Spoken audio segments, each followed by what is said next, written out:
is Robert Days coming at you from Spyder Auto, here with professional Formula D drifter Conrad Grunewald. Pleasure to have you here. Thanks a lot. He's here picking up some headlights and taillights for his Chevrolet Camaro 2010 SS. With Long Beach being the first track here, I know you're a California guy. Does this feel like a homecoming to you at all, or? Well, I'm actually from Texas, even though I do live in California, and like Texans are very proud to be Texans. So I'm looking forward to the Dallas track, but I always love Long Beach. It's a great track. Very small margin for error at this track. You know, if you're a little offline, it's big trouble. So it's a great season opener. So I'm really excited to be out here. I know there's a lot of imports, obviously, in the Formula D scene. You have a domestic, you have the Camaro. How does that line up? How does it match up with the rest of the drivers? Well, in years past, the Camaro I had was it was the first built, purpose-built drift Camaro in the world.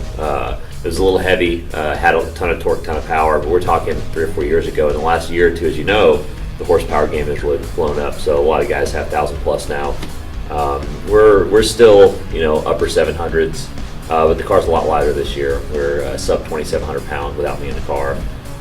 So it should be a pretty competitive package this year. I'm really looking forward to getting the party started this weekend. Now, you've been in drag racing, road racing. How was the transition to drift racing?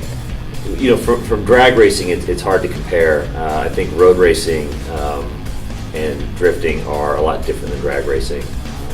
From road racing, it wasn't that bad. I always had a bit of an overdriving style.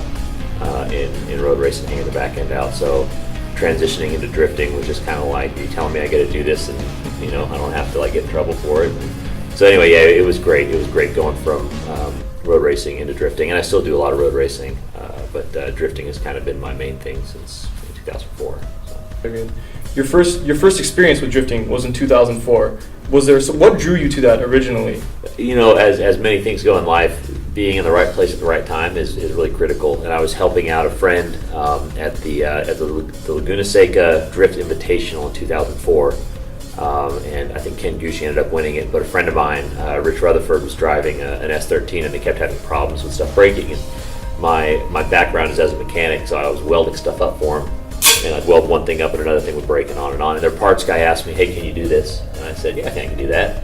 So I went to a D1 licensing event in the summer of '04 and qualified. And back then you had to go through several steps to actually get invited to D1. So I went to 2 or 3 more licensing events and kept passing them. And I did that inaugural USA versus Japan at Montana back in 2004. So yeah, just being in the right place at the right time back in 2004 was really critical to me being involved in the sport. So. Past 2 years, 2011, 2012, you finished in the top 10.